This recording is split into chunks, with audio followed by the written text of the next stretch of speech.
Hi everyone, a very good evening to all of you. So आज के session में हम पेपर 2 सेक्शन बी में ग्लोबल सेंटर्स ऑफ पावर के topic में चाइना के टॉपिक को फिनिश करेंगे। लास्ट की पिछली क्लासेस में हमने फैक्चुअली समझा चाइना के बारे में, कुछ इंपॉर्टेंट डिटेल समझी। अपार्ट फ्रॉम दैट हमने बॉर्डर डिस्प्यूट को भी डिस्कस किया था। इसके अलावा हमारा जो लास्ट सेशन हुआ था उसमें हमने डिस्कस किया था वाटर डिस्प्यूट को, जो चाइना के साथ में एग्जिस्ट करता है। Apart from that we also covered कि हमारा स्ट्रेटेजिक कल्चर क्या है एंड चाइना का स्ट्रेटेजिक कल्चर क्या है।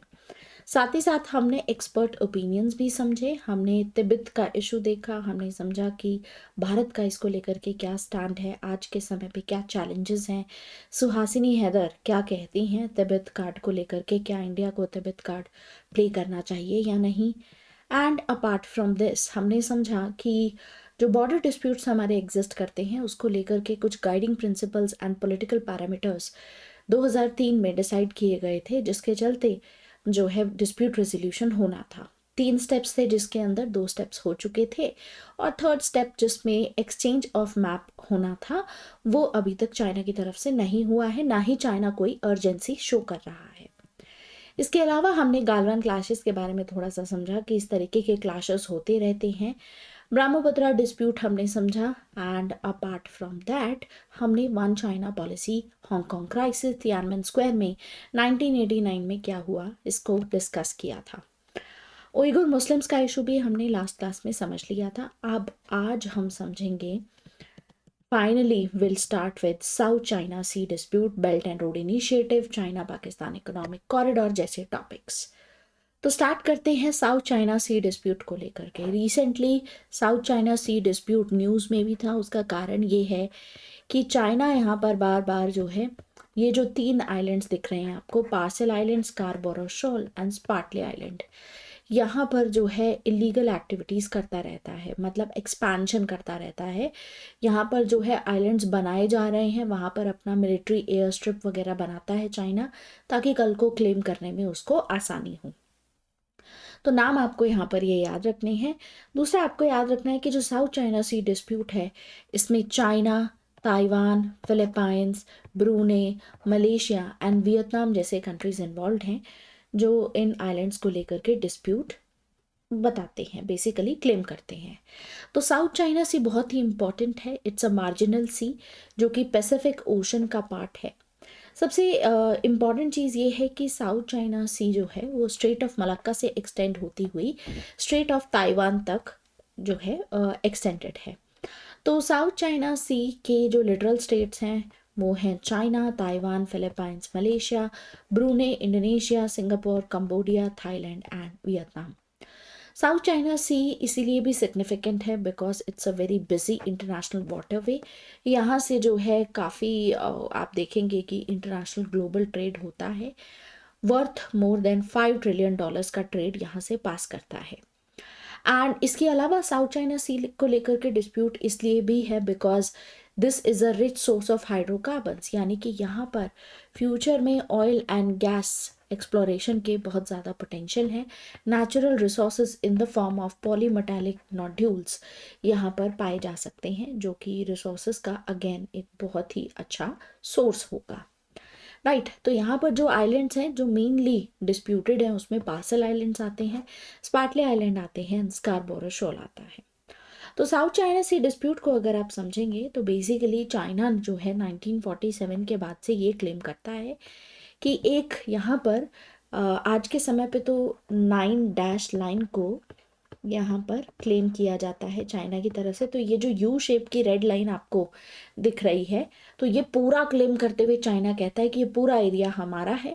तो यानी कि इसमें जो भी एक्सक्लूसिव इकोनॉमिक जोन होगा जो इंटरनेशनल वाटर्स में होगा, वो सारा का सारा उसमें होने वाले सारे रिसोर्सेज जो हैं चाइना क्लेम करता है कि ये हमारा है, यानी कि चाइना का है।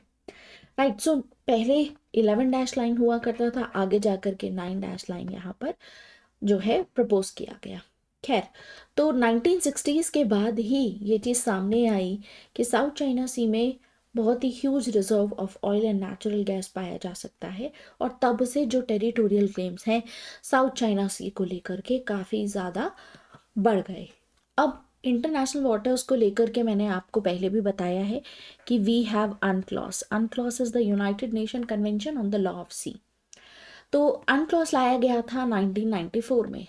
ये एक लीगल फ्रेमवर्क है जो इंटरनेशनल वाटर्स को लेकर के बताता है कि बेसिकली कौन सा स्टेट का कितना यहाँ पर शेयर हो सकता है, एंड ये कोशिश करते हैं कि इकोनॉमिक एंड सिक्योरिटी इंटरेस्ट सभी नेशन स्टेट्स के यहाँ पर रखे जा सकें। तो अनक्लॉस को साइन भी किया गया, ऑलमोस्ट सभी कंट्रीज ने रैटिफाई भी किया है, जितने भी साउथ चाइना सी के पेरिफेरी में आपको दिखेंगे जितने भी लिटरल स्टेट्स हैं, राइट। तो 2002 में आसियान और चाइना साथ में आते हैं और एक डिक्लेरेशन साइन किया इन्होंने, that was the code of conduct of parties in South China Sea. Actually में ये डिस्प्यूट्स थे, आपको मैंने बताया कि 1960s के बाद से ही टेरिटोरियल क्लेम्स यहाँ पर शुरू हो चुके थे। तो 2002 में ही काफ़ी कुछ बात की गई कि हम इसको ऐसे सॉल्व करेंगे, लेकिन अल्टीमेटली यहाँ पर फिर देखा जाता है कि कोई ऐसा डिज़ायर्ड आउटकम यहाँ पर नहीं आया, राइट। मतलब कि कोई ऐसा रेजोल्यूशन नहीं देखा गया।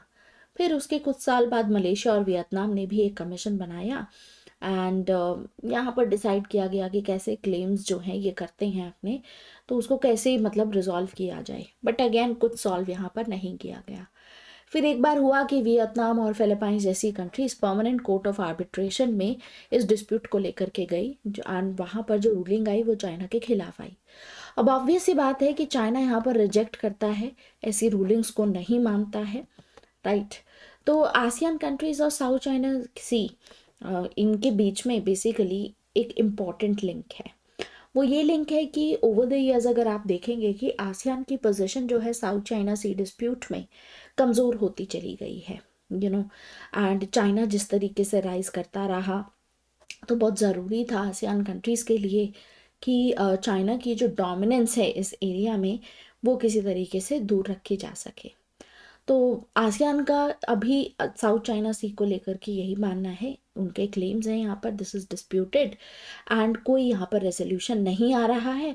तो ऑब्वियसली सबसे बड़ा सवाल इस पे खड़ा होता है कि आसियान जो कि बहुत ही एक इफ़ेक्टिव रीजनल ऑर्गेनाइजेशन है साउथ ईस्ट एशिया की, तो क्या ये इफ़ेक्टिवली काम नहीं कर रही है? They are not even able to put pressure, mount pressure on China at all.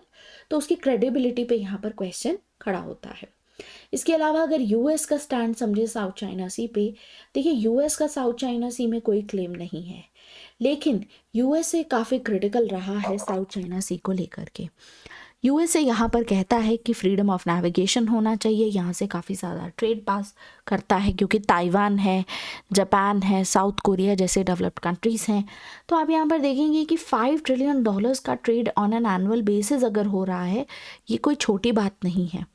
यही कारण है कि फ्रीडम ऑफ नेविगेशन को यहाँ पर जो है प्रमोट किया जाता है, और इसीलिए यूएस ने काफ़ी बार यहाँ पर मिलिट्री पेट्रोल्स भी किए हैं फिलीपाइंस के साथ में मिलकर के, जापान, ऑस्ट्रेलिया एंड इंडोनेशिया के साथ में मिलकर के।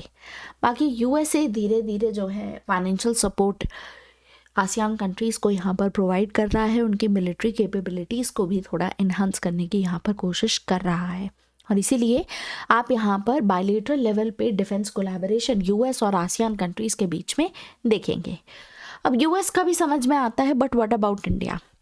देखिए इंडिया जो है काफ़ी लंबे समय तक इसको लेकर के कॉन्शियस रहा है, इंडिया की जो ऑफिशियल पोजीशन रही है साउथ चाइना सी को लेकर के, बट जिस तरीके से धीरे धीरे करके ईस्ट एशियन कंट्रीज़ में अपने जो रिलेशंस हैं उसको इंडिया स्ट्रॉन्ग करता जा रहा है, तो इंडिया इनडायरेक्टली जो है अब साउथ चाइना सी को लेकर के अपने कंसर्न सामने रखने लगा है।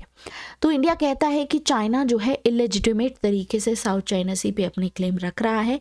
इंडिया मानता है कि जो साउथ ईस्ट एशियन के लिटरल स्टेट्स हैं, बेसिकली जो साउथ चाइना सी के आसपास के दूसरे स्टेट्स हैं, राइट, तो एक तरीके से this dispute is a litmus test for the international maritime law, कि ये जो लॉ बनाया गया है 1994 के बाद से ये कितना इफेक्टिव है, ये यहाँ पर सामने हमें पता चल जाएगा।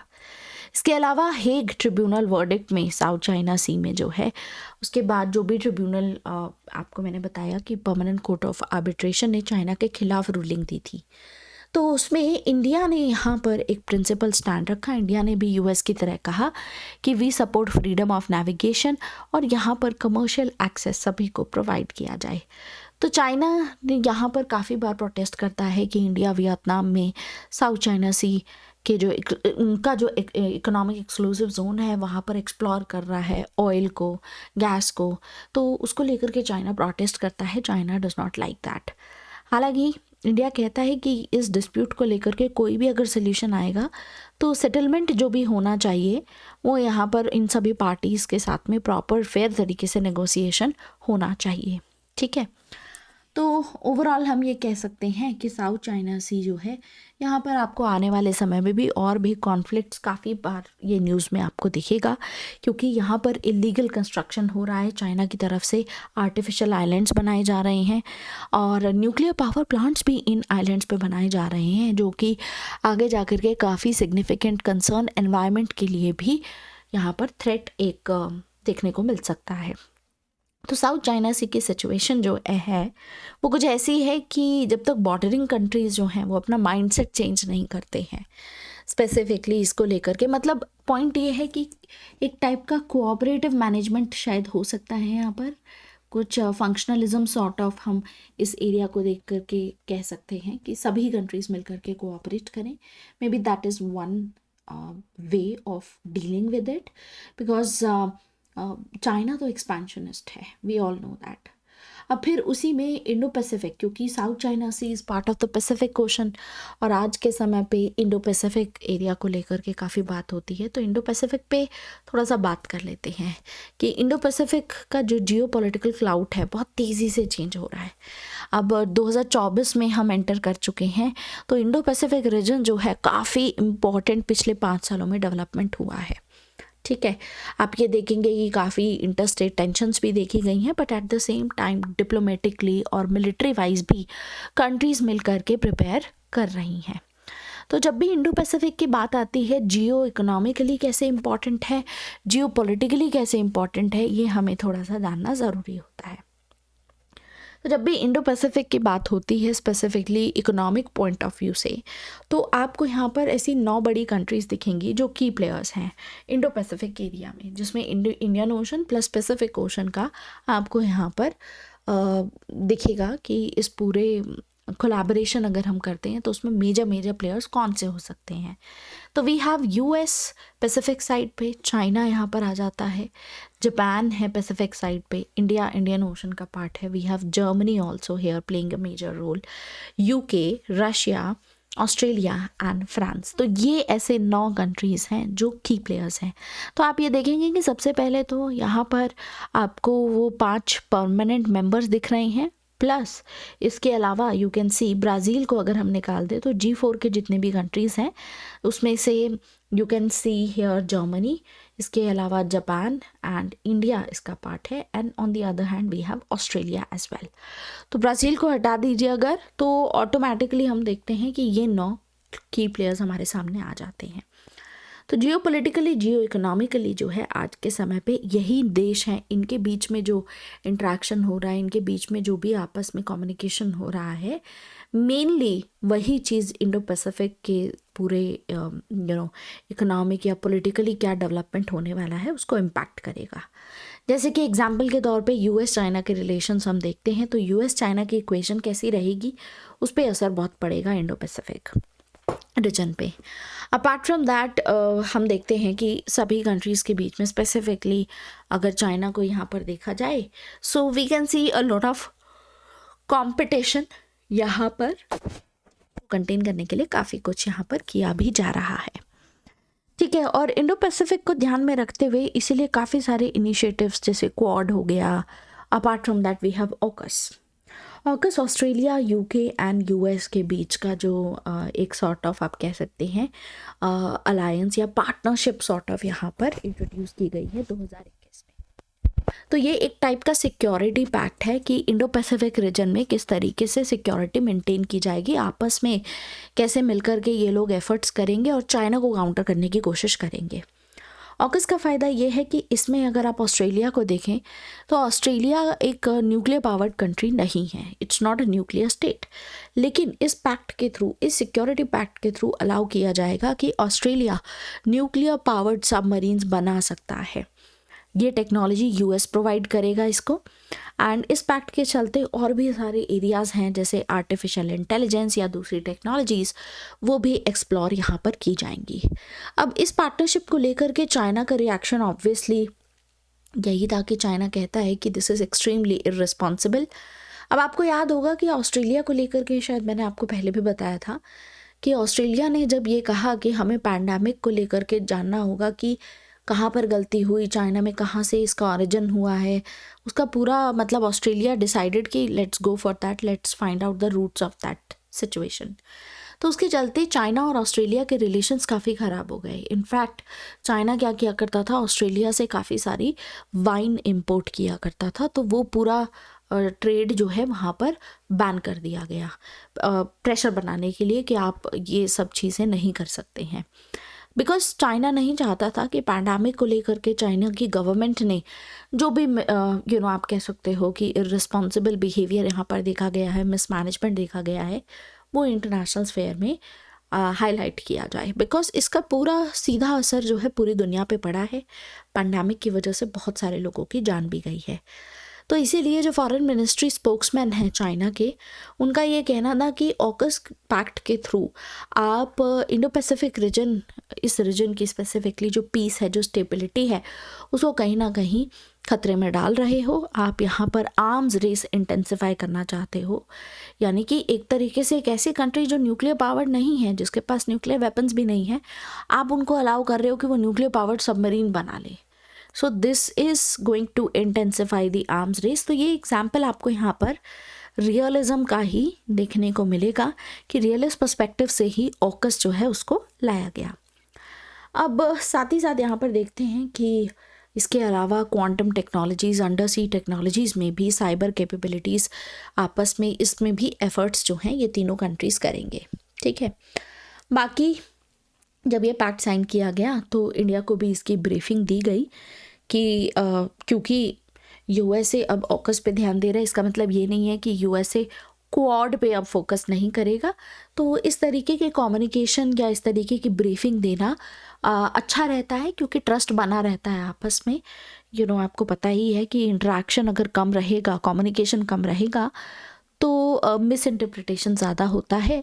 और सोशल कंस्ट्रक्टिविज़म स्कूल में तो कहा ही जाता है कि जितना ज़्यादा इंटरेक्शन कम्युनिकेशन होगा उतना ही बेहतर रहता है, देश आपस में अच्छे से कोऑपरेट और कोलैबोरेट कर पाते हैं, राइट। तो ऑकस का कुछ इस तरीके का पार्टनरशिप है, उसकी कुछ ऐसे रेलेवेंस है, लेकिन इसका मतलब ये नहीं है कि क्वाड पे ध्यान नहीं दिया जाएगा। Quad is a separate thing यहाँ पर। इसके अलावा एक और चीज़ है कि देखिए यहाँ पर 3 कंट्रीज़ आपको दिखाई दे रही हैं, ऑस्ट्रेलिया, यूके एंड यूएस। और ऑस्ट्रेलिया, यूके एंड यूएस एक और अलायंस का पार्ट है जिसको हम कहते हैं 5 आइज़ अलायंस। ये वेस्टर्न कंट्रीज़ का एक अलायंस है जिसमें ये तीनों कंट्रीज़ के अलावा फ्रांस एंड कनाडा भी आता है।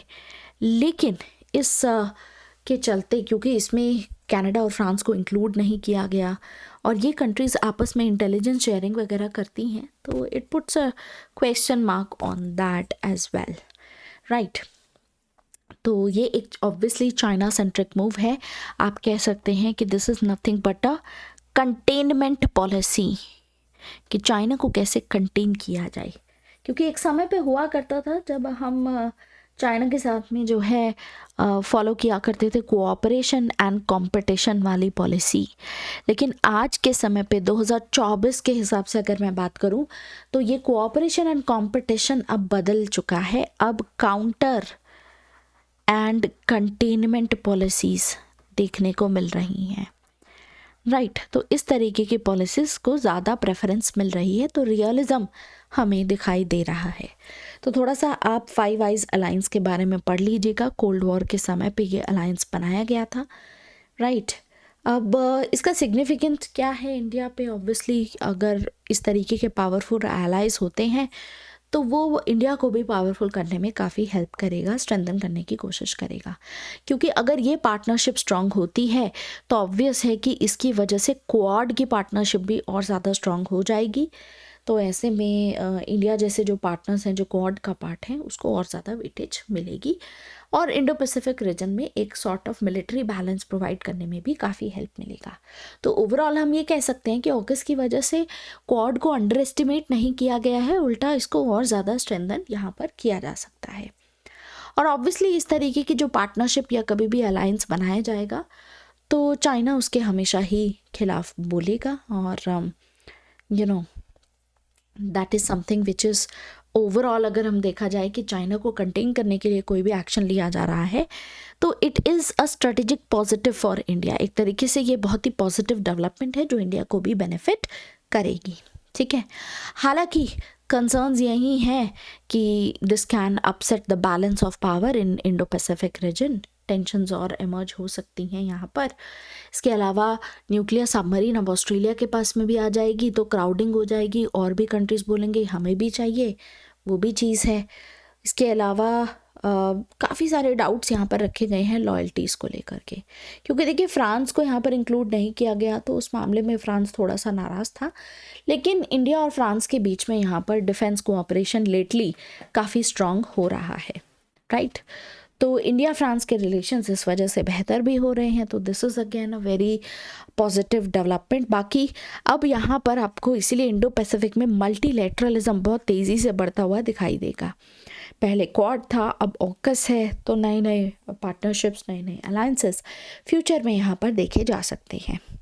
तो ओवरऑल अगर मेजर डेवलपमेंट यहाँ पर देखा जाए तो ऑस्ट्रेलिया के लिए काफ़ी पॉजिटिव रोल यहाँ पर आता है कि ऑस्ट्रेलिया इस एरिया में एक रॉबस्ट रोल प्ले कर सकता है इन इंश्योरिंग पीस एंड स्टेबिलिटी। तो इंडो पैसिफिक रीजन के हिसाब से this is like a very positive development.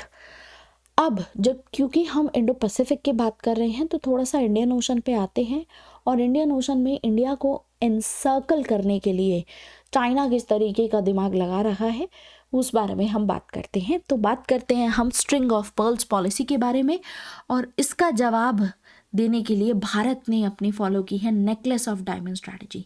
तो इन दोनों टॉपिक्स को अब थोड़ा सा समझते हैं। तो याद रखिएगा कि जो ये स्ट्रिंग ऑफ पर्ल्स पॉलिसी है ये है चाइना की एनसर्कलमेंट पॉलिसी। एनसर्कलमेंट पॉलिसी का मतलब होता है कि चारों तरफ से इंडिया को घेर लो, इस तरीके का अलायंस बनाओ, इस तरीके से अपने जो मिलिट्री आप कह सकते हो कि पोर्ट्स हैं वैसा कुछ बना दो, और अगर कल को वॉर होती है इंडिया के साथ में तो चाइना चारों तरफ से इंडिया को घेर लेगा और इंडिया को के पास फिर ज़्यादा कुछ ऑप्शंस बचेंगे नहीं। ऐसा पॉलिसी जो है उसको स्ट्रिंग ऑफ पर्ल्स पॉलिसी कहा जाता है। तो चाइना ने पर्ल्स अपने बनाए हुए हैं, पर्ल्स मतलब मोती, इस तरीके के मोती जैसे पोर्ट्स होते हैं उसके फॉर्म में। तो आप देखेंगे कि पाकिस्तान में गुदार पोर्ट है, अफ्रीका में सेचेलिस में, देन वी हैव केनिया, वहाँ पर पोर्ट है। इसके अलावा मालदीव्स के साथ में चाइना बहुत ही क्लोजली जो है एंगेज करता है। अभी इस समय पे पिछले साल 2023 में जब इलेक्शंस हुए तो मालदीव्स में जो है आप देखेंगे कि एक प्रो चाइनीज़ गवर्नमेंट आई है, एंड इस वजह से this is one of the pearl of China as well. Apart from that Sri Lanka में हम्बन टोटा पोर्ट है, 99 ईयर्स के लिए रिलीज़ पे लिया गया है, वो एक मेजर डेवलपमेंट है। बांग्लादेश में चित्तगोंग पोर्ट है। इसके अलावा म्यांमार में क्याकपू पोर्ट है, म्यांमार में ही कोको आइलैंड्स है। So these are the pearls of China. तो इसको मैप में अगर आप देखेंगे तो ये जो आपको रेड कलर का यहाँ पर चाइना का फ्लैग दिख रहा है, तो ये आप देखेंगे कि इंडियन ओशन के पर्सपेक्टिव से कि चारों तरफ से जो है इंडिया को यहाँ पर घेर लिया गया है। तो फ्यूचर में अगर कभी कोई वॉर होती है तो यहाँ पर मैरीटाइम रूट के थ्रू चाइना जो है, क्योंकि उसने अपने यहाँ पर पोर्ट्स ऐसे डेवलप किए हुए हैं और यहाँ पर मिलिट्री एक्सेस, नेवी एक्सेस बहुत ही आसानी से रहेगा चाइना को, तो बहुत ही आसानी से जो है घेरा जा सकता है। इस तरीके की पॉलिसी है। हालांकि इसका जवाब भारत की तरफ से आया है नेकलेस ऑफ डायमंड स्ट्रैटेजी के थ्रू। तो ये जो ब्लैक में आपको दिख रहा है this is necklace of diamond, जिसमें मंगोलिया के साथ में हमने अपनी रिलेशनशिप काफ़ी स्ट्रॉन्ग की है। Then on the other hand we have Japan. इधर से देखें तो वियतनाम है। यहाँ पे अगर आप देखेंगे तो इंडोनेशिया में आपको दिखेगा चांगी पोर्ट, सिंगापुर में दिखेगा, इंडोनेशिया में सबांग पोर्ट है। इसके अलावा वी कैन सी यहाँ पर we have Assumption Island, Seychelles, then apart from that Oman, Duqm port है यहाँ पर। 2018 के आसपास जो है यहाँ पर इंडिया ने साइन किए हैं ये एग्रीमेंट्स, एंड यहाँ पर आ जाता है चाबहार पोर्ट। तो ये हो गई भारत की एनसर्कलमेंट पॉलिसी कि चाइना को हम और बाहर से घेर लेते हैं उस पर प्रेशर माउंट करने के लिए। So necklace of diamond is nothing but आप कह सकते हो कि counter strategy for string of pearls policy. ठीक है, तो थोड़ा सा ऑफिशियली देख लेते हैं ज़रा एक बार कि what is this string of pearls. तो स्ट्रिंग ऑफ पर्ल्स, जैसे मैंने आपको बताया कि चाइना की इंटेंशंस यहाँ क्या है कि एक ऐसा नेटवर्क तैयार किया जाए इंडियन ओशन रीजन में जिसके चलते इंडिया को सराउंड कर लिया जाए चारों तरफ से। तो स्ट्रिंग ऑफ पर्ल्स जो प्रोजेक्ट है ये एक जोग्राफिकल थ्योरी है, geographical theory which is related to the Chinese intentions कि चाइना मिलिट्रली, कमर्शियली जो सी लाइन ऑफ कम्युनिकेशंस हैं या डिप्लोमेटिक तरीके से जो है चारों तरफ से इंडिया को घेर ले।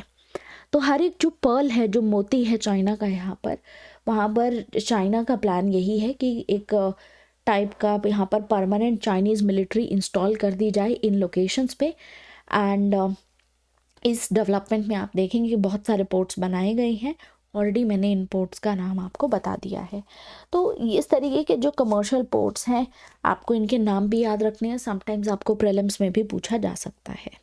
और अगर आप ये सोचिए कि अभी सपोज़ कीजिए आप कहोगे कि कुछ पोर्ट्स यहाँ पर सिर्फ कमर्शियल पोर्ट्स हैं, देखिए अगर आपके पास कमर्शियल एक्सेस है तो उसको नेवल फैसिलिटीज़ बनाने में कितना टाइम लगेगा, जब ऑलरेडी आपके पास में इंफ्रास्ट्रक्चर होगा। बस आपको उस इंफ्रास्ट्रक्चर में वहाँ पर जाकर के अपनी नेवी तैनात करनी है, बाकी सब कुछ बना हुआ होगा आपके पास। तो अगर कॉन्फ्लिक्ट होता है तो बहुत आसानी से इन कमर्शियल पोर्ट्स को नेवल फैसिलिटीज़ में बदला जा सकता है। यही कारण है कि स्ट्रैटेजी को स्ट्रिंग ऑफ पर्ल्स स्ट्रैटेजी कहा जाता है। बाकी चाइना ने अपना पहली बार अब्रॉड में नेवल बेस भी सेटअप किया जिबूटी में। चाइना ने इसको बिल्ड करना स्टार्ट किया था 2016 में, और यहाँ पर जिबूटी बहुत ही इम्पोर्टेंट एक प्लेस है हॉर्न ऑफ अफ्रीका में। ठीक है, जिबूटी जो है एंट्रेंस पे, रेड सी के एंट्रेंस पे लोकेटेड है, स्विस कैनाल के पास पे लोकेटेड है, बहुत ही एक स्ट्रेटेजिक लोकेशन है। और चाइना का जो ऑयल इम्पोर्ट है ना ज़्यादातर यहीं से आता है। तो बाबल मंदेब स्ट्रेट है, वहाँ से जिबूटी से होता हुआ मेडिटेरेनियन सी से पूरा कनेक्ट करता हुआ इंडियन ओशन तक आता है, राइट।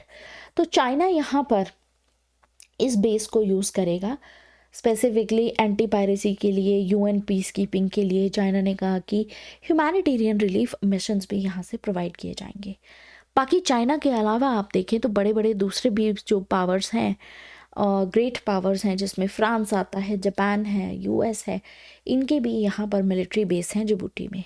तो यूएस का है यहाँ पर कैंप लेमिनर, एंड यूएस का इकलौता परमानेंट बेस अफ्रीका में यहीं पर है, राइट। चाइना के ही इस बेस से थोड़ा सा किलोमीटर्स दूर है, but it is very close. So China यहाँ पर जिबूटी में हर साल $20 मिलियन पे कर रहा है इस बेस के लिए। बाकी जो चाइना के बैंक्स हैं वो मेजर फंडिंग यहाँ पर कर रहे हैं इस बेस की। एटलीस्ट यहाँ पर 14 ऐसे प्रोजेक्ट्स हैं जो चाइना यहाँ पर इन्वेस्ट कर रहा है। समवेयर अराउंड 14 से 15 बिलियन डॉलर्स चाइना यहाँ पर इन्वेस्ट कर चुका है। बाकी इम्पैक्ट क्या पड़ेगा इसका, स्ट्रिंग ऑफ पर्ल्स का, मैंने आपको बता दिया है कि इसका स्ट्रेटेजिक इम्पैक्ट है कि इंडिया को चारों तरफ से घेर लिया जाएगा ताकि कोई और ओपनिंग ना मिले इंडिया को, और ऐसे में चाइना यहाँ पर डोमिनेट कर पाएगा इंडियन ओशन में। अभी तक देखा जाए तो इंडियन ओशन में जो इंडिया का स्ट्रेटेजिक क्लाउड है वो ज़्यादा डोमिनेट करता है, लेकिन चाइना कोशिश कर रहा है कि उसको कम किया जा सके। इकोनॉमिक इम्पैक्ट भी पड़ेगा कि इंडिया के रिसोर्सेज जो हैं it will be diverted towards defence and security इस पॉलिसी की वजह से। देखिए ऑलरेडी हमारी जो इकोनॉमी है आज के समय पे, we have $3.73 trillion of economy, है ना। पॉपुलेशन के हिसाब से देखें तो ये नंबर अभी पर कैपिटा के हिसाब से देखेंगे तो बहुत ही कम है। अभी भी भारत को बहुत आगे जाना है, बहुत तेज़ी से ग्रो करना होगा। तो इतनी इकोनॉमी से काम नहीं चलेगा, अभी भी पॉवर्टी बहुत ज़्यादा है भारत में। तो इकोनॉमिक इम्पैक्ट इसका ये पड़ने वाला है कि अगर चारों तरफ से घेर लिया जाता है इंडिया को तो ऑब्वियस सी बात है कि इसको काउंटर करने के लिए भी हमें कुछ करना पड़ेगा। तो भारत की तरफ से इसको काउंटर करने के लिए जो भी पैसा जो डेवलपमेंट में ग्रोथ में लगाया जाना चाहिए था, वो पैसा अब यहाँ ना जा कर के जाएगा मिलिट्री में और डिफेंस के इंफ्रास्ट्रक्चर में। तो जब इधर पैसा हम गंवाते हैं तो ग्रोथ पे इसका असर पड़ेगा। तो इसीलिए हम कहते हैं कि इस पॉलिसी के चलते भारत के ऊपर इकोनॉमिक इम्पैक्ट भी पड़ा है। इसके अलावा मैरीटाइम सिक्योरिटी को इम्पैक्ट पड़ेगा यहाँ पर, क्योंकि चाइना की प्रेजेंस रहेगी।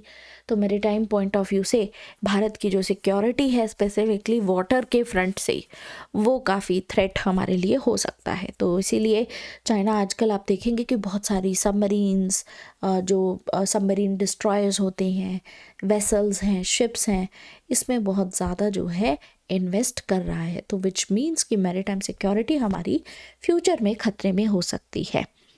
इसके अलावा भारत की तरफ से क्या स्टेप्स उठाए गए हैं, देखिए अभी नेकलेस ऑफ डायमंड पे तो बात करेंगे, लेकिन अगर देखें तो भारत ने 2014 में ही लुक ईस्ट पॉलिसी को एक्ट ईस्ट पॉलिसी में कन्वर्ट कर दिया और ज़्यादा इंटीग्रेशन होगा आसियान कंट्रीज़ के साथ में, जिसमें जापान भी आता है, जिसमें साउथ कोरिया और ये सब भी आएंगे। इसके अलावा हम मिलिट्री रिलेशनशिप्स अब बिल्ड कर रहे हैं म्यांमार के साथ में या दूसरे कंट्रीज़ के साथ में, क्वाड के साथ में आप देखेंगे काउंटर करने के लिए एक मिलिट्री रिलेशनशिप बिल्ड की जा रही है।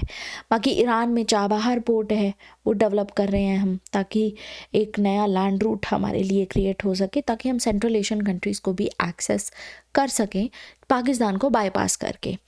तो सेंट्रल एशियन कंट्रीज़ में ऑयल एंड गैस रिसोर्स बहुत अच्छे हैं, तो भारत के एनर्जी डाइवर्सिफिकेशन के लिए बहुत अच्छा है।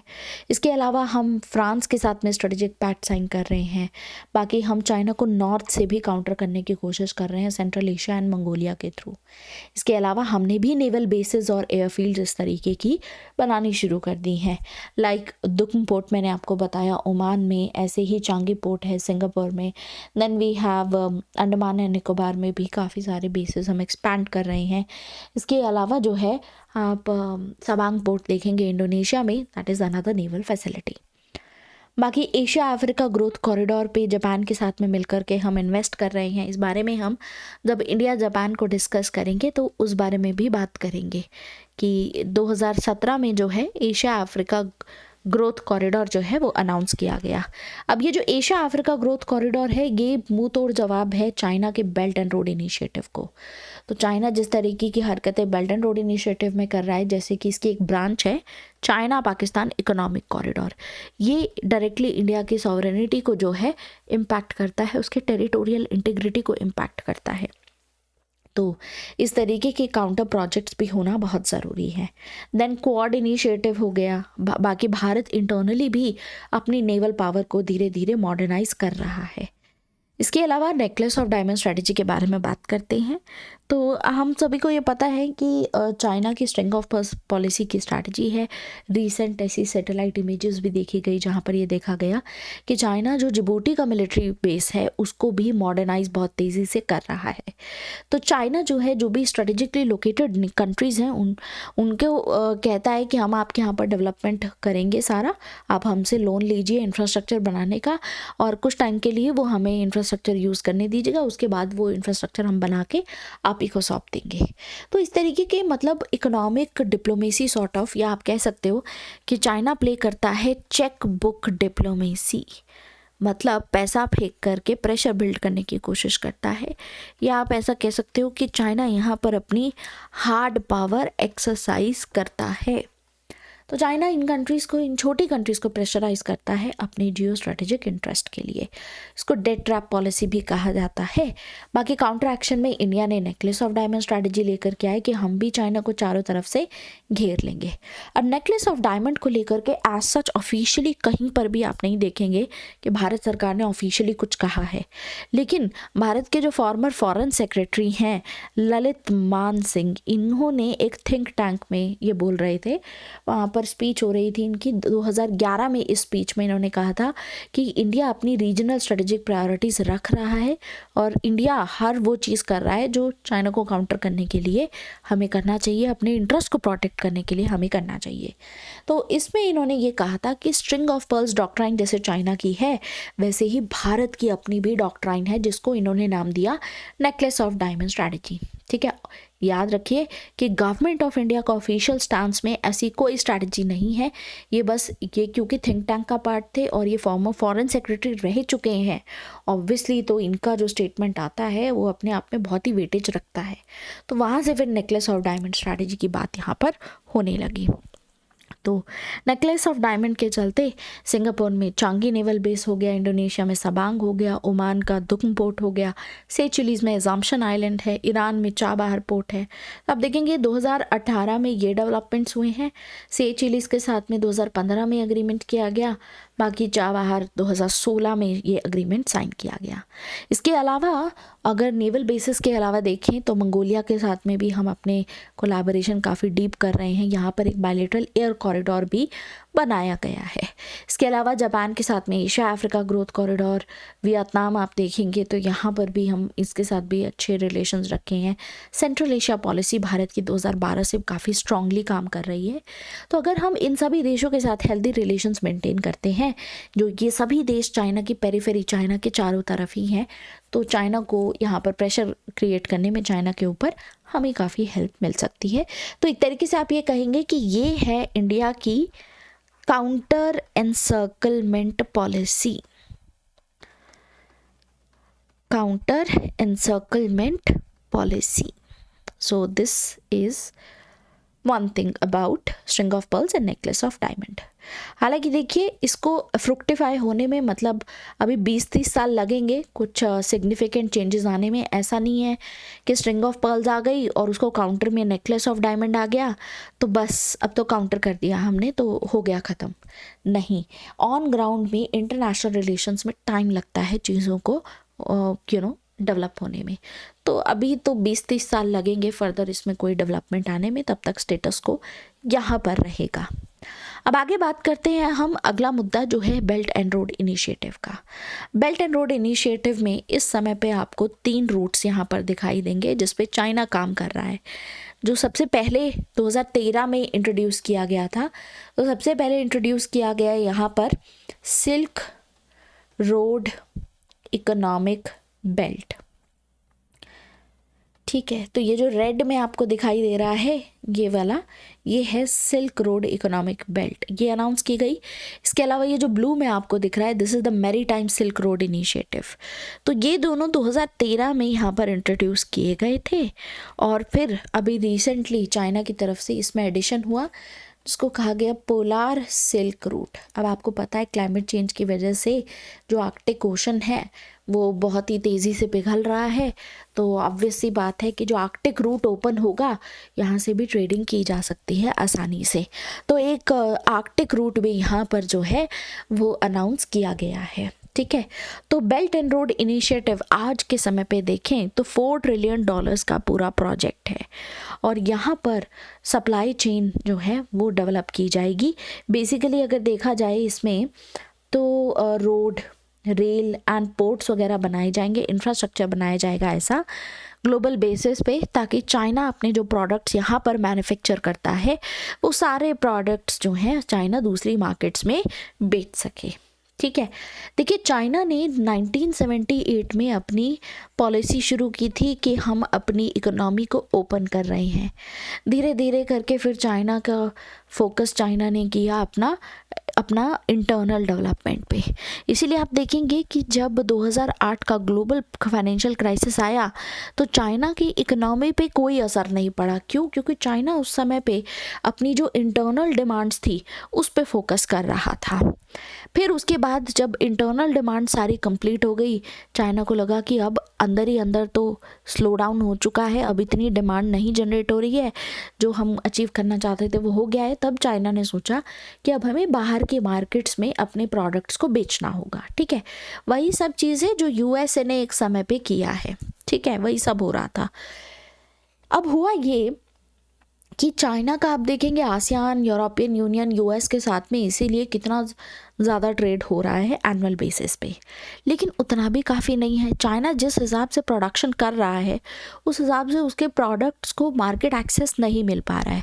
तो चाइना ने देखा उसके सामने सबसे बड़ा चैलेंज था कि आप सभी मार्केट्स में एक्सेस कैसे प्रोवाइड करेंगे। बहुत सारे ऐसे देश हैं जो थर्ड वर्ल्ड कंट्रीज़ हैं एशिया में ही, ये देश हैं जहाँ पर इंफ्रास्ट्रक्चर ही नहीं है प्रोवाइड करने के लिए। मतलब वहाँ तक चाइना के प्रोडक्ट्स कैसे पहुँचाए जाएं, वहाँ पर ब्रिज नहीं है, रेल या रोड कनेक्टिविटी प्रॉपर नहीं है। जब तक इस तरीके का इंफ्रास्ट्रक्चर नहीं होगा तब तक आप आसानी से कैसे उन प्रोडक्ट्स को वहाँ पर भेजोगे। तब चाइना ने belt and road initiative start किया। तो चाइना ने कहा हम इन्वेस्ट करेंगे सभी कंट्रीज़ में, इंफ्रास्ट्रक्चर बनाएंगे और इसको बनाने के बाद जो है चाइना ने कहा हम आपको लोन पे बना के देंगे, खुद ही बना करके आप उस पर फिर जो भी अपना टोल टैक्स या जो भी है वो आप रखना और उस पर जो प्रॉफिट होगा लॉन्ग रन में फिर उसके बाद आप ही को मिलेगा सब कुछ।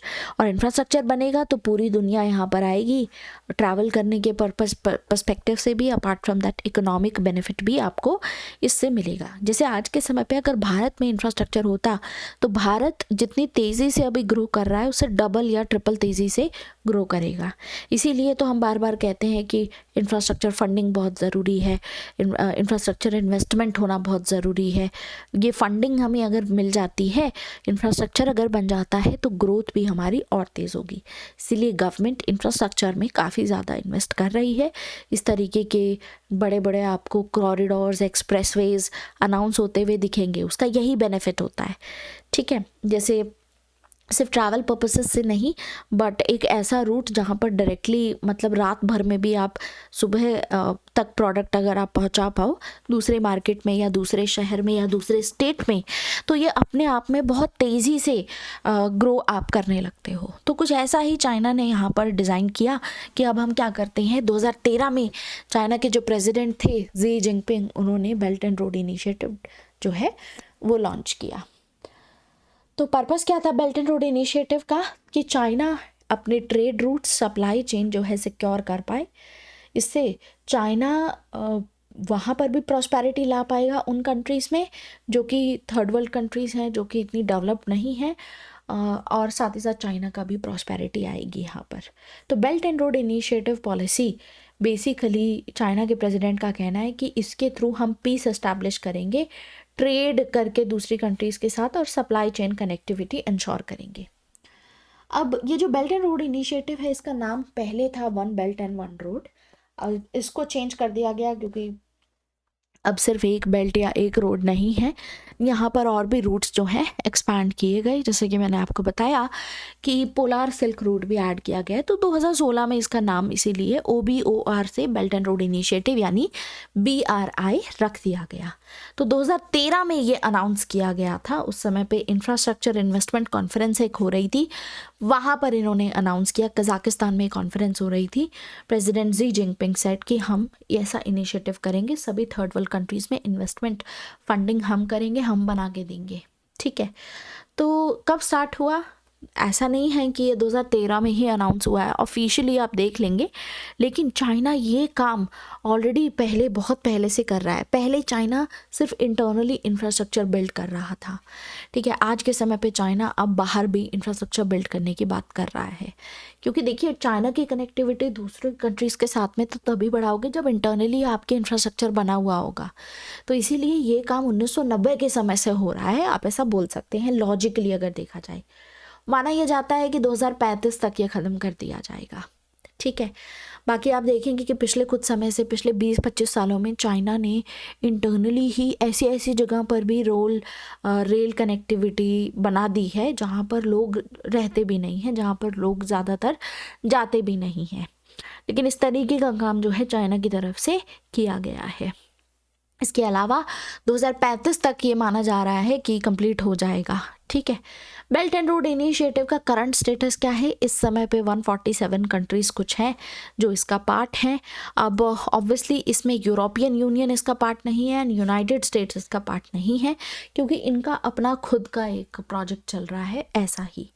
तो रिसेंटली एक स्कीम आई थी डेवलप्ड कंट्रीज़ की तरफ से which is B3W, build back better world, ये है। और यूरोप का अपना खुद का एक ग्लोबली कनेक्टेड यूरोप प्रोजेक्ट है। तो ये अपना इंफ्रास्ट्रक्चर नीड्स को फुलफ़िल करने के लिए अपने टाइप के प्रोजेक्ट्स लॉन्च किए हुए हैं। ठीक है, तो चाइना का अपना है, इनका अपना, यूरोपियन यूनियन का ग्लोबली कनेक्टेड यूरोप है, USA का अपना build back better world project है, याद रखिएगा। ऐसे ही इंडिया की तरफ से एशिया अफ्रीका ग्रोथ कॉरिडोर हो गया, INSTC हो गया, international north south transport corridor, इस तरीके के काफ़ी सारे प्रोजेक्ट्स हैं। खैर, तो बेल्ट रोड इनिशिएटिव क्यों लाया गया? देखिए, ये आइडिया कुछ नया नहीं है। पहले एक समय पे प्राचीन काल में, एंशियंट टाइम्स में, चाइना का इस तरीके का सिल्क रूट हुआ करता था। एक्चुअली उस समय पे चाइना सबसे ज़्यादा सिल्क एक्सपोर्ट किया करता था, तो उस समय पे जो है काफ़ी ट्रेड कनेक्टिविटी चाइना की हुआ करती थी। तो प्रेसिडेंट जी जिनपिंग ने सोचा कि हम क्यों ना उसको रिवाइव करें, हम उन्हीं रूट्स को दोबारा से बिल्ड करते हैं और एशिया, अफ्रीका और यूरोप को दोबारा से कनेक्ट करते हैं। तो 2013 में ये अनाउंस किया गया एंड आप कह सकते हैं कि इसमें 4.4 बिलियन पीपल यानी almost 50% of world population impact होगी इस पर्टिकुलर प्रोजेक्ट की वजह से। शुरुआत में चाइना ने कहा कि हम $1 ट्रिलियन की इन्वेस्टमेंट करेंगे, फिर बढ़ते बढ़ते ये आज के समय पे $4 ट्रिलियन की इन्वेस्टमेंट बन चुका है। तो चाइना ये क्लेम करता है कि ये जो इकोनॉमिक कॉरिडोर्स होंगे, इसमें सिर्फ इंफ्रास्ट्रक्चर नहीं बनाया जाएगा, इसके थ्रू जो है ग्लोबल ट्रेड को भी बूस्ट किया जाएगा, तो सभी कंट्रीज़ को यहाँ से फ़ायदा होगा। अब देखिए, इससे चाइना की इमेज कितनी पॉजिटिव बन जाती है कि चाइना तो इकोनॉमिक लीडरशिप यहाँ पे ले रहा है, क्योंकि हमने पढ़ा कि 1970s में डिमांड हो रही थी न्यू इंटरनेशनल इकोनॉमिक ऑर्डर की। जब इन्होंने कहा हमारे पास इंफ्रास्ट्रक्चर नहीं है, हमारे पास फंडिंग नहीं है, हमारे पास इन्वेस्टमेंट नहीं हो पाता है, और थर्ड वर्ल्ड कंट्रीज़ ने कहा कि आपको कुछ पैसा हमारे यहाँ पर इन्वेस्ट करना चाहिए या हमको देना चाहिए या टेक्नोलॉजी ट्रांसफ़र करना चाहिए ताकि हमारा भी डेवलपमेंट हो सके, राइट। तो नॉर्थ साउथ डायलॉग भी हुआ, लेकिन वो सब कुछ फेल हो गया, डेवलप्ड कंट्रीज़ ने मना कर दिया। अब ऐसे में फिर चाइना ने जब ये वाला इनिशिएटिव यहाँ पर लॉन्च किया, तो कहीं ना कहीं हम ये देख सकते हैं कि चाइना इकोनॉमिक लीडरशिप में अपने आप को बहुत ही जियोपॉलिटिकल लेंस के पॉइंट ऑफ व्यू से अपनी लीडरशिप यहाँ पर बहुत ही स्ट्रांग कर रहा है। इससे चाइना की प्रेजेंस ग्लोबल लेवल पे और बढ़ जाएगी, ठीक है। और इसके अलावा चाइना की करेंसी को इससे बहुत फ़ायदा होगा।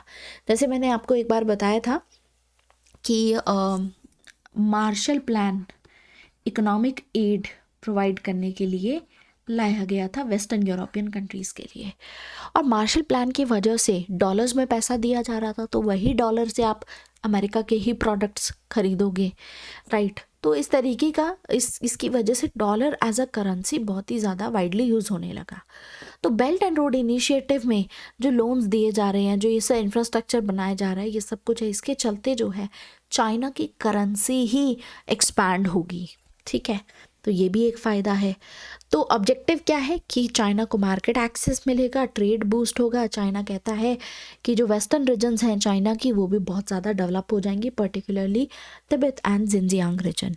इसके अलावा ऑल्टरनेटिव एनर्जी सप्लाई रूट भी चाइना के पास में मिलेगा, क्योंकि देखिए स्ट्रेट ऑफ हॉर्मुज और स्ट्रेट ऑफ मलक्का के थ्रू अगर चाइना अपना ट्रेड करता है तो स्ट्रेट ऑफ मलक्का में इंडिया की डोमिनेंस है। कल को इंडिया चाइना के बीच में लड़ाई होती है, इंडिया चोक कर देगा उसको। तो चाइना इसीलिए एक ऑल्टरनेटिव ट्रेड रूट यहाँ पर एनर्जी सप्लाई रूट चाहता है, तो ये बेल्ट एंड रोड इनिशिएटिव उसके लिए फ़ायदा कर सकता है। इसके अलावा चाइना का इन्फ्लुएंस सब जगह बढ़ेगा। आप इस तरीके से इन्वेस्टमेंट कर रहे हो, ऑब्वियसली चाइना ने इस वजह से अपने खुद के फाइनेंशियल इंस्टीट्यूशंस भी डेवलप किए। ये जो एशिया इंफ्रास्ट्रक्चर बैंक है, या आप देखेंगे इन्वेस्टमेंट एंड इंफ्रास्ट्रक्चर बैंक, ये इसी तरीके के इंस्टीट्यूशंस बना रहा है जैसे वर्ल्ड बैंक और IMF थे, राइट।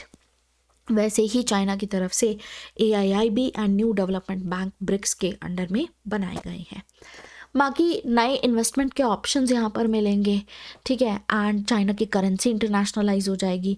और ओबामा के समय पे जो US की तरफ से काउंटर एशिया पिवट पॉलिसी लाई गई थी कि चाइना को कंटेन करना है, ये उस पॉलिसी को आप कह सकते हो उसका एनकाउंटरमेंट भी है कि इसके थ्रू चाइना कंटेन नहीं होगा, उल्टा चाइना और ज़्यादा जो है खुल जाएगा। तो चाइना क्वेश्चन यही है कि is it trying to reengage its ties? The answer is obviously yes, क्योंकि देखिए चाइना के लिए अपनी long term energy supply Central Asia और मिडल ईस्ट के साथ में रखना भी अपनी सिक्योरिटी के लिए बहुत ही इम्पॉर्टेंट है।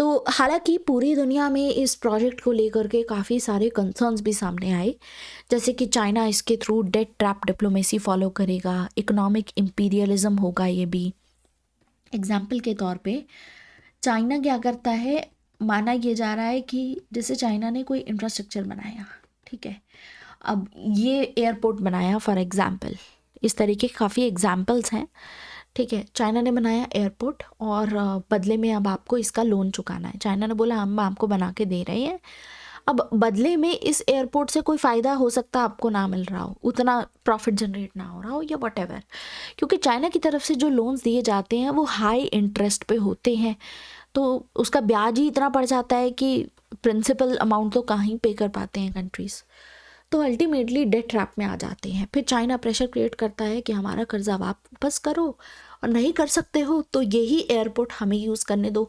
फिर चाइना हो सकता है मिलिट्री या नेवल पर्पसेस के लिए उसको यूज़ करे, ठीक है। अब इस तरीके के मैरीटाइम पोर्ट्स भी हो सकते हैं, एयरपोर्ट्स भी हो सकते हैं, इस तरीके के इंफ्रास्ट्रक्चर को चाइना यूज़ कर सकता है।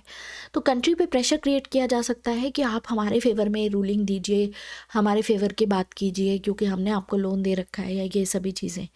तो अल्टीमेटली ये एक टाइप का इकोनॉमिक इम्पीरियलिज्म ही हुआ, यानी नए ज़माने का इम्पीरियलिज्म ही चाइना यहाँ पर करने की कोशिश कर रहा है, स्पेशली उन देशों के साथ में जो बहुत ही छोटे हैं, जो गरीब देश हैं। बाकी इसके थ्रू चाइना की मिलिट्री प्रेजेंस भी बढ़ जाएगी, क्योंकि जहाँ जहाँ चाइना इंफ्रास्ट्रक्चर बनाता है वहाँ वहाँ पर अपनी मिलिट्री वालों को भी तैनात करता है, अपनी आर्मी को तैनात करता है, तो वो प्रेजेंस भी उस एरिया में मिलिट्राइजेशन हो जाता है। This will also result in militarisation of supply chain as well.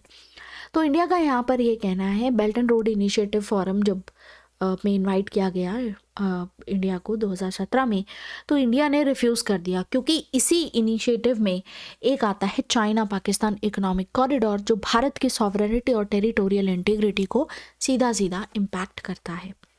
अब इसमें काफ़ी सारे एग्जाम्पल्स आप दे सकते हैं, श्रीलंका के एग्जाम्पल देख सकते हैं कि हम्बन टोटा पोर्ट बनाया गया, वो लोग समय पे उसको वापस नहीं कर पाए, तो 99 ईयर्स के लिए लीज पे ले लिया, और इस तरीके की चीज़ें हैं।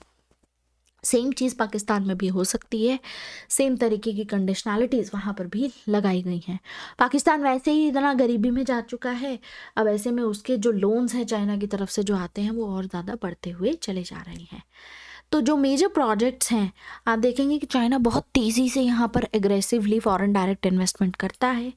अफ्रीका में इन्वेस्टमेंट कर रहा है काफ़ी सारी कंट्रीज़ में, युगांडा में, साउथ सुडान, रवांडा, केनिया, यहाँ पर किया गया है। इसके अलावा Central, South and West Asia में आप देखेंगे कि चाइना की तरफ से जो है काफ़ी सारे इन्वेस्टमेंट्स यहाँ पर किए गए हैं, जिसमें 80% से ज़्यादा जो कॉन्ट्रैक्ट्स हैं Pakistan, Bangladesh, Russia, Iran, Kazakhstan जैसे कंट्रीज़ के साथ में है। बाकी BCIM कॉरिडोर का पार्ट आपने पढ़ा होगा। BCIM के बारे में हम जब साउथ एशिया पढ़ेंगे वहाँ पर इसको डिस्कस करेंगे। That is one of the corridors, belt and road project का ही पार्ट है। तो मेजर प्रोजेक्ट्स जो यहाँ पर है, सेंट्रल एशिया में काफ़ी सारे रेलवे के प्रोजेक्ट्स हैं, हाईवेज़ बनाए जा रहे हैं। ईस्ट एशिया में हैं जहाँ पर काफ़ी सारे इस तरीके के इंफ्रास्ट्रक्चर बनाया जा रहा है, इंडोनेशिया, मलेशिया एंड लाओस में भी। यूरोप में भी मेजर प्रोजेक्ट्स ऐसे हैं, यूक्रेन से लेकर के कजाकिस्तान तक, Georgia, Azerbaijan, Kazakhstan, all these countries are there जहाँ पर ये इंफ्रास्ट्रक्चर प्रोजेक्ट्स जो हैं बनाए जा रहे हैं। लेकिन इसके चैलेंजेस हैं कि चाइना जब इन प्रोजेक्ट्स को बनाता है तो इसको प्रॉपर तरीके से गवर्न नहीं किया जा रहा है, इंस्टेबिलिटी यहाँ पर देखी जा रही है। ऐसे एरियाज़ में स्पेसिफिकली इंफ्रास्ट्रक्चर बनाए जा रहे हैं जो पॉलिटिकली बहुत ही इनस्टेबल हैं, जैसे यमन है, सूडान है, सीरिया हो गया। तो यानी कि इस प्रोजेक्ट को सिक्योरिटी इश्यूज फेस करने पड़ सकते हैं। इसके अलावा बहुत सारी कंट्रीज़ में आज के समय पे, नॉट जस्ट बहुत सारी countries, western part of China में अगर आप देखेंगे तो एथनिक टेंशन्स देखने को मिलेंगे। सेपरेटिस्ट मूवमेंट है, जिनजियांग प्रोविंस में उइगुर मुस्लिम्स का हो गया अगर आप देखें। Apart from that neighbouring countries के साथ में जो है, जो चाइना कोऑपरेट करता है, तो लोग कहते हैं कि यहाँ पर सॉवरेनिटी रिलेटेड डिस्प्यूट अभी भी एग्जिस्ट करते हैं एंड डेट ट्रैप डिप्लोमेसी यहाँ पर फॉलो की जा सकती है। चाइना कभी भी एनवायरमेंटल स्टैंडर्ड्स को फॉलो नहीं करता है, तो इकोलॉजिकल थ्रेट भी काफ़ी ज़्यादा हो सकता है। बाकी और भी प्रॉब्लम्स हैं, जैसे ये जो इंफ्रास्ट्रक्चर बनाया जा रहा है उसमें लोकल पॉपुलेशन को एम्प्लॉय नहीं किया जाता है। फॉर एग्जांपल अगर हम कजाकिस्तान में चाइना की तरफ से मान लीजिए एक हाईवे बन रहा है बहुत बड़ा, ठीक है, मान लेते हैं कि 500 किलोमीटर से भी ज़्यादा बड़ा एक हाईवे बनाया जाता है, तो उसमें जो लोग वहाँ पर जॉब कर रहे होंगे, जो उस हाईवे को बना रहे होंगे, वह चाइनीज़ एम्प्लॉयज़ ही होते हैं।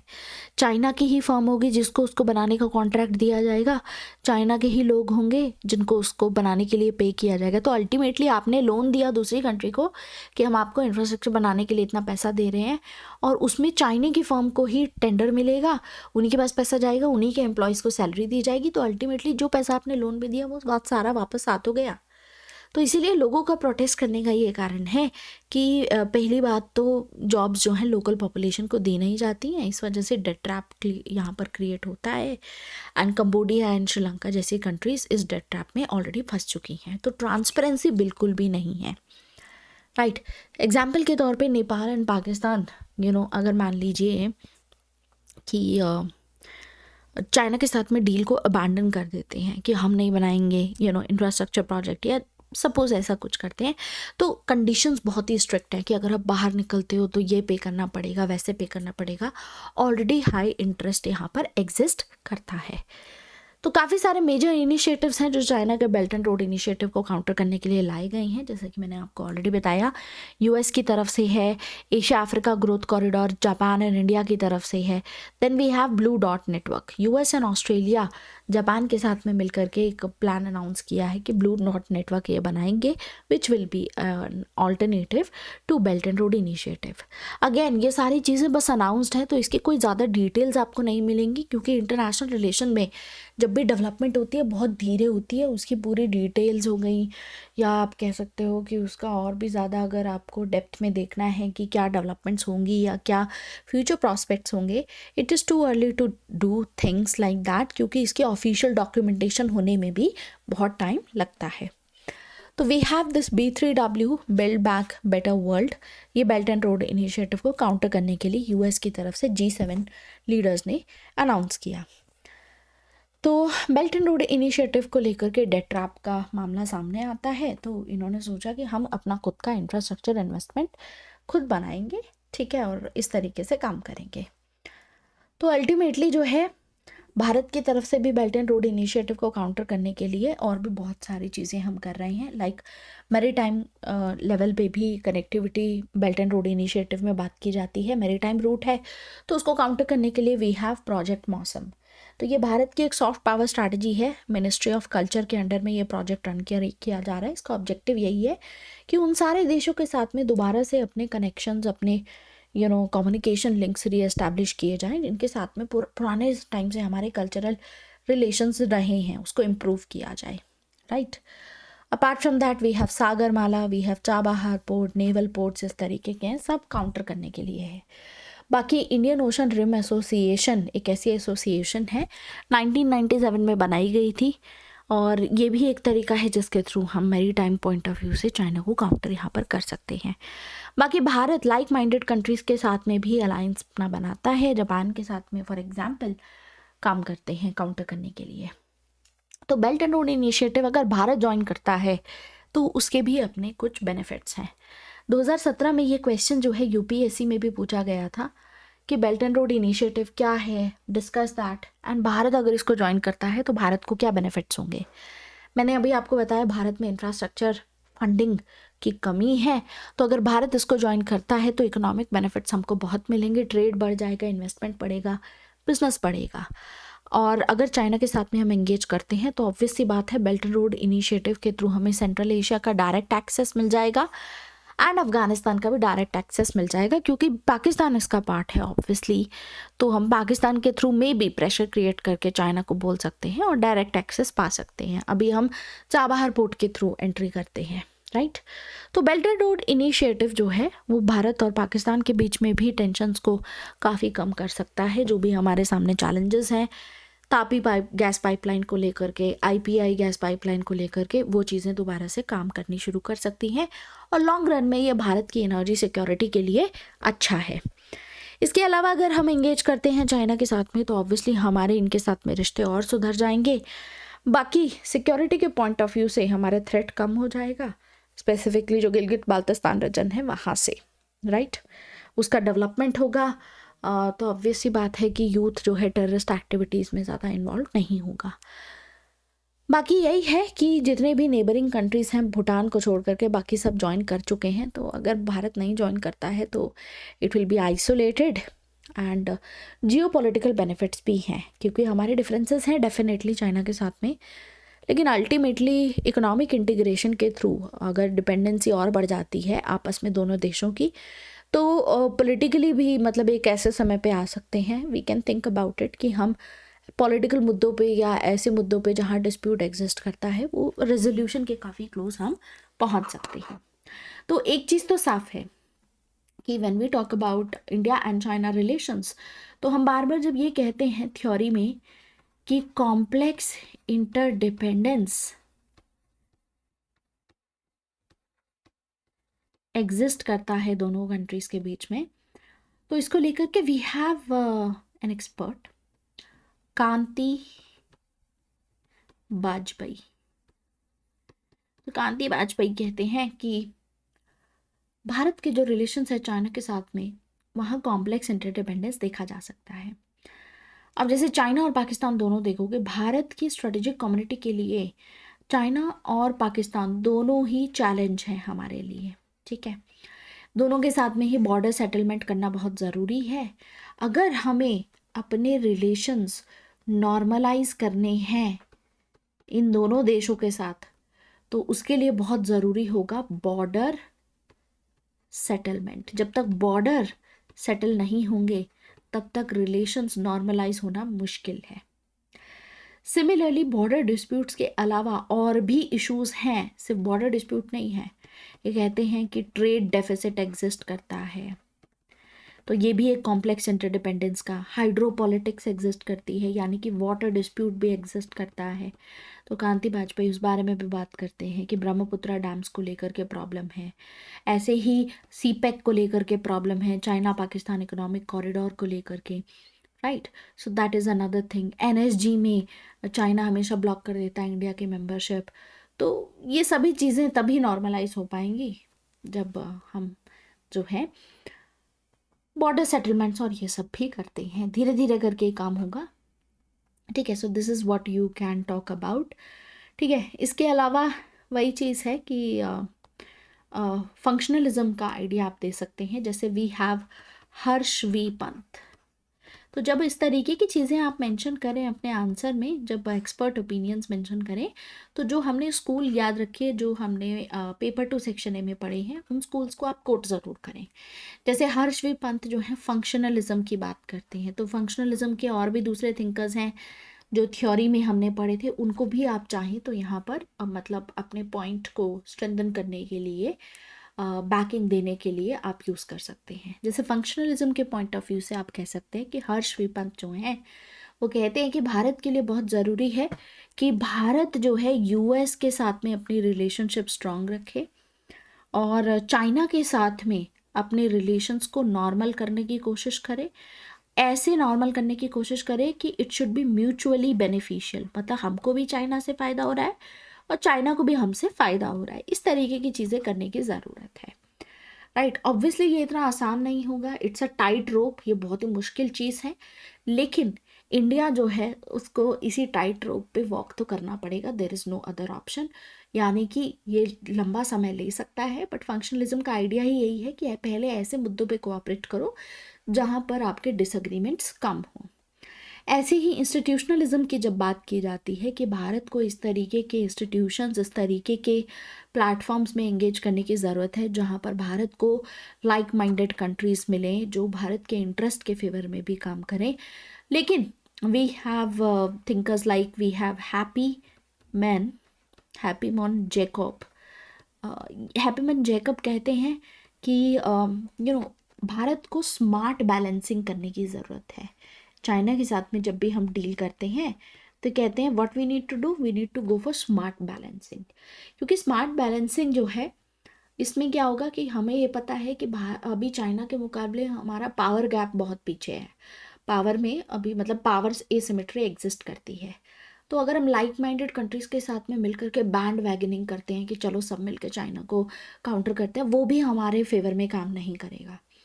तो इसीलिए हमें क्या करने की ज़रूरत है, इंडो पैसिफिक एरिया में एक सॉर्ट ऑफ सिक्योरिटी कम्युनिटी हम बना सकते हैं पीस एंड स्टेबिलिटी बनाए रखने के लिए, और लॉन्ग रन में ये चाइना को कंटेन करने में भी काफ़ी हमको मदद कर सकती है, ऐसा भी आप कह सकते हो।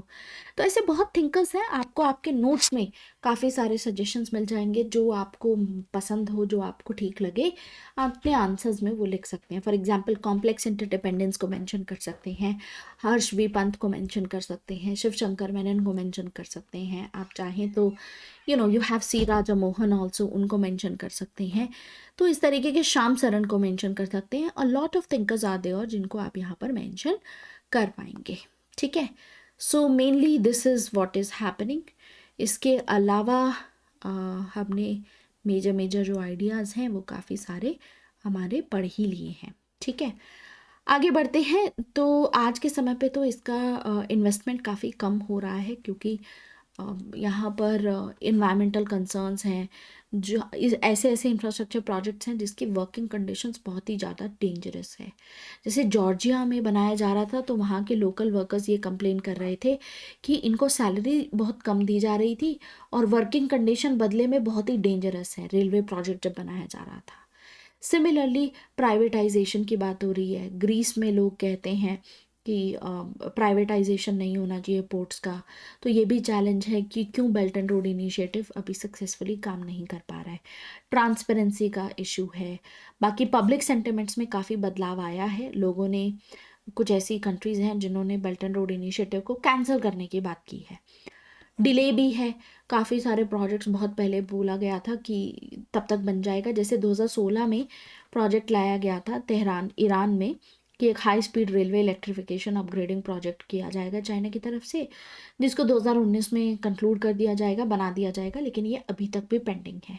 और फिर उसी समय पे काफ़ी सारे काउंटर इनिशिएटिव्स भी आ गए, यूरोपियन यूनियन का अपना आ गया, यूएस का अपना आ गया, तो इससे भी इसकी इन्वेस्टमेंट्स को काफ़ी अफेक्ट हुआ है। तो बेल्ट एंड रोड इनिशिएटिव को काउंटर करना क्यों इम्पॉर्टेंट है, उसका कारण है कि चाइना यहाँ पर अपनी जो एक्सेस कैपेसिटी में चीज़ें प्रोड्यूस करता है, चाइना की इंडस्ट्रीज़ जो प्रोड्यूस करती हैं, उसके लिए एक मार्केट एक्सेस ये चाहते हैं। ठीक है, सो क्रॉस बॉर्डर ट्रांसपोर्टेशन पे इसीलिए ये काम कर रहे हैं, मेनली इसका यही है। लेकिन इसकी वजह से प्रॉब्लम यही है, लॉजिस्टिक्स का प्रॉब्लम तो है ही, मार्केट एक्सेस चाइना को बहुत मिलेगा, लेकिन यहाँ पर चाइना के मुकाबले जो दूसरे कंट्रीज़ होंगे उनकी कॉम्पिटिटिवनेस कम हो जाएगी। जैसे इंडिया के जो प्रोडक्ट्स हैं वो इतने कॉम्पिटिटिव नहीं रहेंगे, हो सकता है कि उनको मार्केट एक्सेस प्रोवाइड करने में थोड़ा मुश्किल हो, इंडिया को वहाँ तक पहुँचने में। तो इसीलिए इसको काउंटर करना दूसरे इंटरनेशनल प्रोजेक्ट्स के थ्रू बहुत ही ज़्यादा ज़रूरी है। बाकी इंडो पैसिफिक की बात आती है तो मैरीटाइम सिक्योरिटी की भी बात आती है। जब भी मैरीटाइम सिक्योरिटी की बात आती है, तो अगर आपको कोई ऑफिशियल डेफिनेशन चाहिए कि व्हाट इज़ मैरीटाइम सिक्योरिटी, तो ये चीज़ याद रखनी है कि कोई भी ऐसी कॉमन डेफिनेशन नहीं है अभी तक इंटरनेशनल रिलेशन में जो मैरीटाइम सिक्योरिटी को डिफाइन कर सके कि मैरीटाइम सिक्योरिटी के अंदर में आता क्या क्या है। लेकिन यूजुअली मैरीटाइम सिक्योरिटी में, जो मैरीटाइम डोमेन्स में जितने भी मुद्दे हैं, जैसे कोई ऐसा मुद्दा जो आपके नेशनल सिक्योरिटी को इम्पैक्ट कर रहा है, मरीन एनवायरनमेंट को इम्पैक्ट कर रहा है, इकोनॉमिक डेवलपमेंट या ह्यूमन सिक्योरिटी को, वो मुद्दे को उस डोमेन में डाल दिया जाता है। तो मैरीटाइम सिक्योरिटी में इंटरनेशनल जो वाटर्स हैं उसको लेकर के तो है ही, लेकिन रीजनल सीज, रिवर्स, पोर्ट्स और टेरिटोरियल वाटर्स के भी मुद्दे यहाँ पर आ जाते हैं। भारत के लिए मैरीटाइम सिक्योरिटी इसलिए इम्पॉर्टेंट है क्योंकि हमारी 7,000 किलोमीटर से बड़ी कोस्ट लाइन है। तो हमें मैरीटाइम थ्रेट को काउंटर करना समय पे बहुत ज़रूरी है, क्योंकि इलीगल इमिग्रेशन भी होता है, वेपन स्मगलिंग होती है, पायरेसी होती है इंटरनेशनल वाटर्स में। इसके अलावा मैरीटाइम के थ्रू ही टेररिस्ट अटैक्स भी होते हैं, एनवायरमेंटल कैटास्ट्रॉफी जैसी चीज़ें हैं। तो we need to ensure maritime security. बाकी हमारी जो शिपिंग होती है, उनको, शिपिंग लेन्स को सिक्योर करना बहुत ज़रूरी है। एंड चाइना की प्रेजेंस यहाँ पर बहुत तेज़ी से बढ़ रही है इंडियन ओशन रीजन में, तो उसको भी काउंटर करना बहुत इंपॉर्टेंट है, ये भी एक कारण है। तो भारत मैरीटाइम सिक्योरिटी पे फोकस कर रहा है क्योंकि इससे इंटरनेशनल ट्रेड पे इम्पैक्ट होगा। भारत की कोस्ट लाइन बड़ी है, चाइना अपने आप को बहुत ज़्यादा एजर्ट कर रहा है इस एरिया में। ब्लू इकोनॉमी में बेसिकली भारत भी डिपेंडेंट है इसमें। आप देखेंगे कि फिश और ये सब रिसोर्सेज होते हैं, इकोनॉमिक एक्टिविटीज़ का ही पार्ट होते हैं। इसके अलावा टेक्नोलॉजिकल एडवांसमेंट बहुत तेज़ी से हो रहा है, विच इज़ ऑब्वियसली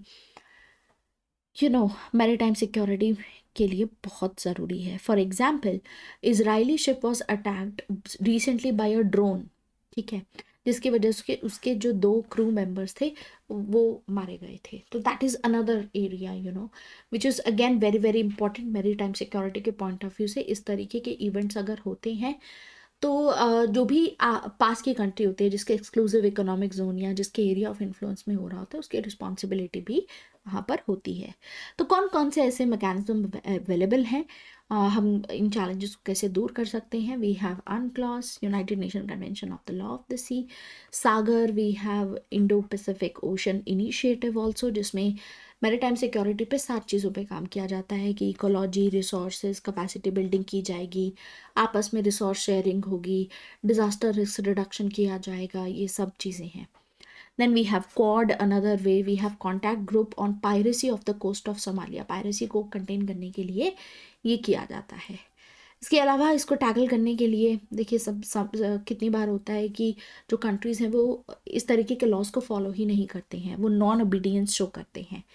इसके अलावा यूनिवर्सल कैरेक्टर तो है नहीं, जैसे UNCLOS है, काफ़ी सारे कंट्रीज़ ने साइन किया हुआ है, कुछ कंट्रीज़ ने रेटिफाई ही नहीं किया है, इसीलिए वो कंट्रीज़ इसको वायलेट कर पाते हैं।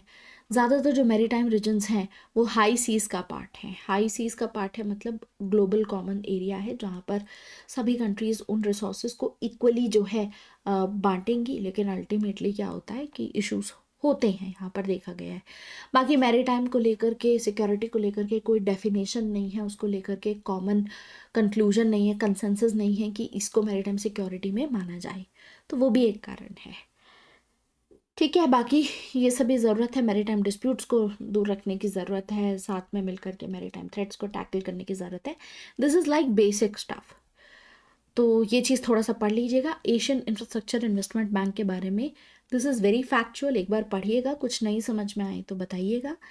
बाकी apart from this we have BRICS. अब BRICS is an acronym and BRICS में आपके Brazil, Russia, India, China and South Africa, ये सारी कंट्रीज़ यहाँ पर आती हैं, ठीक है। तो ब्रिक्स का कॉन्सेप्ट ऐसा था कि 2001 में इकोनॉमिस्ट थे जिम ओ'नील, गोल्डमैन सैक्स के इकोनॉमिस्ट थे, इन्होंने अपनी एक रिपोर्ट दी। उस रिपोर्ट में कहा कि 2050 तक ये जो कंट्रीज़ हैं, ब्रिक कंट्रीज़ पहले बोला था इन्होंने, कि ये चारों मिलकर के जो हैं वर्ल्ड की काफ़ी सिग्निफिकेंट जो है मतलब ट्रेड में या इकोनॉमिक पॉइंट ऑफ व्यू से काफ़ी सिग्निफिकेंट होने वाला है, यहाँ पर सबसे तेज़ी से ग्रोथ होगी।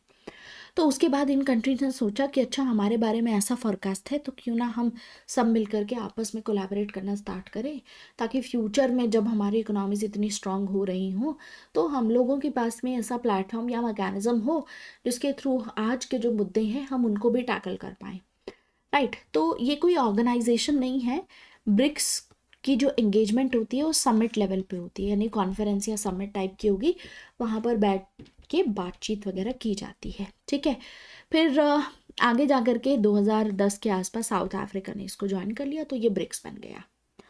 अब काफ़ी सारी डेवलपमेंट्स हुई इसके अंदर। सबसे पहले थी न्यू डेवलपमेंट बैंक की। तो न्यू डेवलपमेंट बैंक एक तरीके से ऐसे हेल्प करता है कि सपोज़ कीजिए कि आपकी कंट्री ब्रिक्स का पार्ट है, India is a part of BRICS, right, और बैलेंस ऑफ पेमेंट क्राइसिस होता है।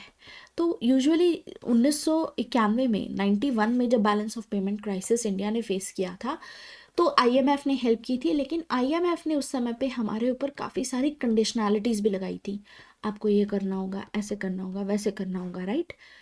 लेकिन NDB कहता है कि अब आपको IMF के पास जाने की ज़रूरत नहीं है। अगर आपकी इस तरीके की बैलेंस ऑफ पेमेंट क्राइसिस होती है तो आप ये बैलेंस ऑफ पेमेंट को मैनेज करने के लिए, इस क्राइसिस को मैनेज करने के लिए NDB यानी न्यू डेवलपमेंट बैंक से असिस्टेंस ले सकते हैं।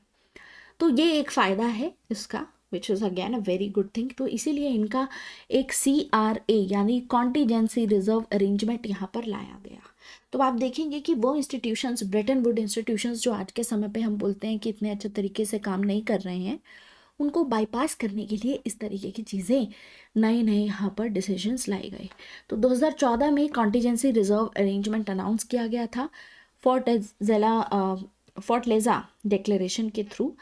एंड ये चीज़ 2000 आई थिंक 15 में क्वेश्चन में भी पूछी गई थी प्रीलिम्स में। तो इस तरीके की जो इंटरनेशनल रिलेशंस की डेवलपमेंट होती हैं वो पूछी जाती हैं, ध्यान आपको रखना होगा, ठीक है।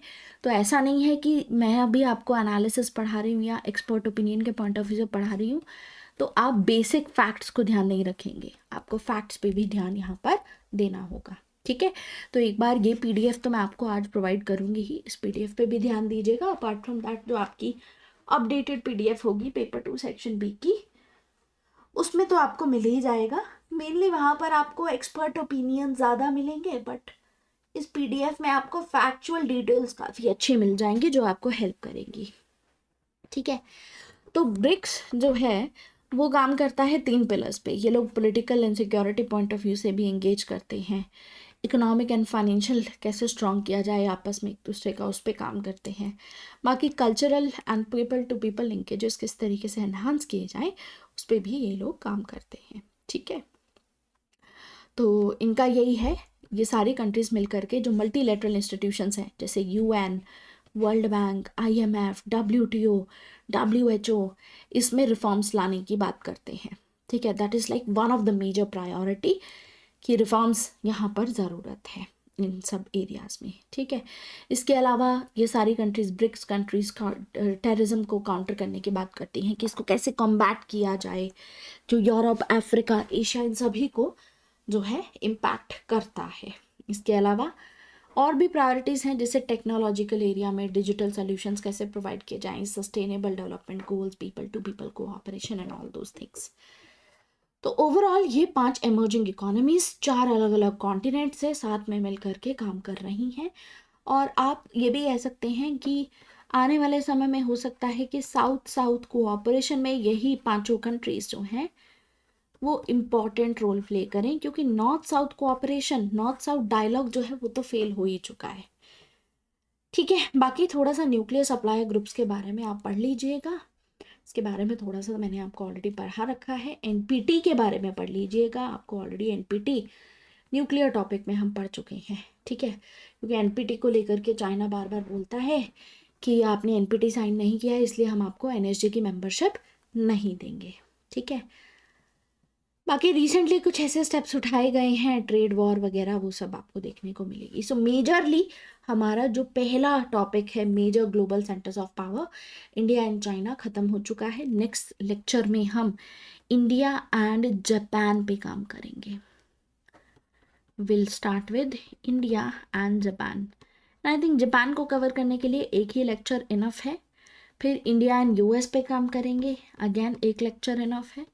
इंडिया एंड रशिया पे काम करेंगे, एक लेक्चर इनफ है।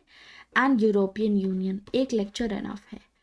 तो कहने का मतलब है कि ऑलमोस्ट आपका एक टॉपिक और फिनिश हो जाएगा। 3 टॉपिक्स आपके इंडिया एंड द वर्ल्ड में बचेंगे, जिसमें साउथ एशिया आता है, वेस्ट एशिया आता है and Latin America and Africa आता है। तो साउथ एशिया क्योंकि थोड़ा सा टाइम लेगा तो साउथ एशिया को हम एंड में करेंगे।